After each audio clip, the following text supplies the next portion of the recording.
At our wedding, my brother-in-law gave a toast and said, "To my brother, who settled for a safe option instead of the love of his life." My husband laughed and clinked his glass. I just smiled. 6 months later, I was gone. Today, my ex watches from afar as my replacement walks down the aisle, wearing my old wedding ring. The wedding day had finally arrived. The day we had been planning for months. Those perfect details, the flowers, the cake, the vows. Everything was supposed to fall into place. I, dressed in my white dress, was ready to walk down the aisle to my soon-to-be husband, a man who at the time I thought was the love of my life. But from the moment we stepped into that reception hall, I could feel something off in the air. It was subtle at first, a few glances exchanged between people who hadn't seen each other in years, murmurs about the weather, the food, the decorations. Yet as the evening unfolded, one thing became abundantly clear. There was tension. When it came time for the toasts, I thought it would be the usual speeches about how we'd met, how he was the perfect man for me, and how lucky we both were. I had no idea that my brother-in-law, Jamie, had other plans. He'd always been the one to speak his mind, for better or worse, and this time would be no different. The room fell silent when he stood up, glass in hand, and raised it toward us. "To my brother," he began, his voice cutting through the chatter, "who, against all odds, found a woman who fits the bill but settled for the safe option instead of the love of his life." My heart skipped a beat. I glanced over at my husband, who was sitting beside me, and saw him laugh uncomfortably, clinking his glass in an awkward gesture. The room held its breath, waiting for a reaction. I felt the room shift, an unsettling shift. What was Jamie saying? I didn't know what to make of his words. And the way he looked at me as he said it felt like a blow I wasn't prepared for. It wasn't the kind of toast you give at a wedding. It was a jab. "Well, thank you for that," my husband replied, trying to brush it off, his voice forced. "To my wife." He raised his glass. The guests reluctantly joined in, unsure how to respond. Some chuckled nervously, while others looked between Jamie and me with confused expressions. Tension in the room lingered like thick fog. I smiled, of course, just like any good bride would. But deep down, I could feel something was wrong, something I couldn't ignore. That night, as we danced and celebrated, I brushed it off. It was just Jamie being Jamie, I convinced myself. He didn't mean it, right? And besides, this was our day, the moment that would define our future together. But somewhere in the back of my mind, I couldn't stop thinking about his words. The love of his life. Had I not been that? Was I just the safe option? I shook the thought away as we exchanged vows, as I looked into my husband's eyes, promising him forever. I'll make it work, I thought. I'm doing this because I love him. And surely, love was enough to carry us through anything. As the weeks passed, the atmosphere of our marriage started to change. The tension that had been buried during the wedding night slowly began to rise to the surface, like bubbles in a glass of champagne, popping one by one, each little burst creating a louder sound. Started with the small things. My husband's lack of interest in our plans, the late nights at work that stretched into weekends, his casual indifference to our conversations. Slowly but surely, I began to notice that the bond one thought we shared was not as strong as I had believed. But the most startling revelation came in the form of a conversation I overheard. It was one of those rare moments when I wasn't around, and I caught him talking on the phone with one of his friends. I didn't mean to eavesdrop, but I heard his voice through the slightly cracked door. "I don't know, man. It's just everything's fine, but it doesn't feel right."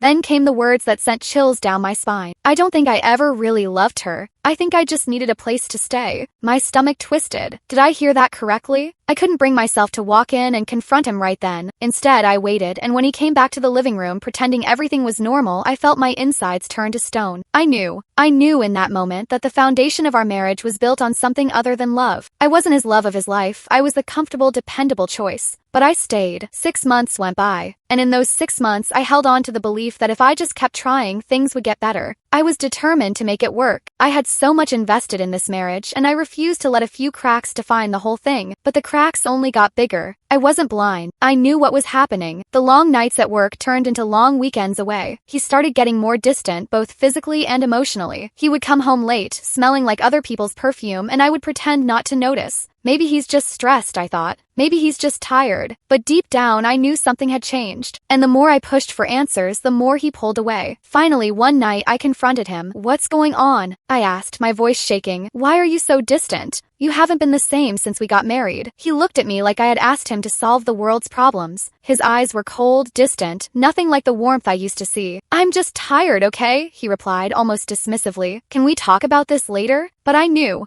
it wasn't just about being tired. Something had shifted, and it wasn't something we could fix. 2 months later, I couldn't ignore it any longer. He was pulling away in ways I couldn't explain. His actions spoke louder than his words ever had. The distance, the silence, the lack of affection, all of it told me the truth I'd been avoiding. He didn't want me anymore. And one night, as I sat in our living room, scrolling through my phone, I saw something that made my heart stop. A picture of my husband and my cousin, smiling, laughing, holding hands at a party. I could feel the blood drain from my face. My stomach twisted in knots. It hit me like a freight train. The betrayal wasn't just emotional, it was physical. I confronted him that night. There were no words of denial, no excuses, just silence. "I'm leaving," I said simply. I didn't need to ask him for any more explanations. I didn't need any closure. I was done. A year went by. I rebuilt my life. I learned to love myself again. I found peace. I wasn't perfect, but I was better, stronger without him. And then one day I received an invitation, a wedding invitation. It was from my cousin, the same cousin who had once smiled at me in that photo, standing next to my ex-husband, the man who had once vowed to love me forever. The wedding date? The very same date as my original wedding day. Curious, but with no real desire to attend, I pushed it aside for a while. But then I saw the announcement on social media. They were getting married, and there he was, standing at the altar again, the same man who had betrayed me. Only this time, he wasn't mine. My ex watched from afar as my cousin walked down the aisle, wearing a familiar ring, the one I used to wear, my old wedding ring, and in that moment I realized something. He had never truly wanted me. He'd always been searching for something else, someone else. But I was no longer his concern, and as I saw him standing there, watching it all unfold, I couldn't help but smile to myself. Enjoy it while it lasts. It was almost poetic in a twisted way. The man who had discarded me was now on the receiving end of the very thing he had done to me. My cousin, wearing my old wedding ring, walking down the aisle to him as he stood there. A mere shadow of the man I once thought I knew. But I wasn't angry anymore. Not at him. Not at my cousin. There was no more bitterness. There was no part of me that wanted revenge or to tear their happiness apart. If anything, I felt pity. They were both trapped in the same cycle that I had been in. He had used my cousin the way he had used me because she was an easy choice, a safe option. And my cousin? She thought she was getting the love story of the century. But I knew deep down that it would never be what she expected. I didn't attend the wedding. I didn't need to. I had already moved on. But I watched the social media posts with a detached sense of satisfaction, not because I felt victorious, but because I realized I was no longer part of their world. I was free. It was a strange feeling, freedom. When I had walked away from my marriage, I had felt the weight of the world on my shoulders. But now, a year later, that same weight had lifted, and I was grateful for the lessons, for the strength I had gained from the pain. I had built a life for myself, one that didn't involve them. I found love again, real love this time, with someone who respected me, someone who saw me for who I truly was. And while I wasn't angry at my ex-husband or my cousin, I didn't need them to be part of my journey anymore. 6 months later, I ran into my ex at a grocery store. He looked different, more worn out, older, as if life had chewed him up and spit him out. I didn't say anything. I simply nodded and walked past him. He tried to catch my eye, but I didn't look back, 'cause I had already won. I had already let go of the past. And that, in itself, was the ultimate victory. So, as I left the store, my head held high, I couldn't help but think about that wedding day again. Not with regret, but with a quiet, powerful sense of closure. "Enjoy it while it lasts," I whispered to myself, smiling, 'cause I knew as I walked out into the sunshine that nothing, not even his new life with my cousin, would ever have the power to define me again. As I walked out of that grocery store, I couldn't help but feel the tiniest flicker of pride. Pride in how far I'd come, pride in the person I had become. I had learned to rise above the betrayal, to let go of the pain that once seemed like it would consume me. And now, seeing my ex in that state, I realized just how much I had gained by walking away. But it wasn't just about him anymore. It wasn't about my cousin or the twisted way they had started their life together. It was about me, my strength, my growth, my new beginning. I had no room for bitterness in my heart. I had closed that chapter, and I wasn't going to let them reopen it. The next few weeks passed in a blur of new beginnings. I threw myself into my career, focused on self-care, and spent more time with friends who lifted me up. I had learned the importance of surrounding myself with people who respected me, who genuinely cared for me. And then, one day, as I was walking down the street, I saw a familiar face. A face I hadn't seen in months. It was Jamie, my old friend from work, the one who had been there for me when my world had fallen apart, the one who had never judged me, never made me feel less than. He smiled when he saw me, his eyes lighting up in that way that always made me feel like I was home. "I've been meaning to reach out," he said, his voice soft. "How have you been?" I smiled back, genuinely happy to see him. "I've been doing great, actually. Better than I could have imagined." He raised an eyebrow, a playful grin tugging at the corners of his lips. "Better than you imagined? So you've moved on, huh?"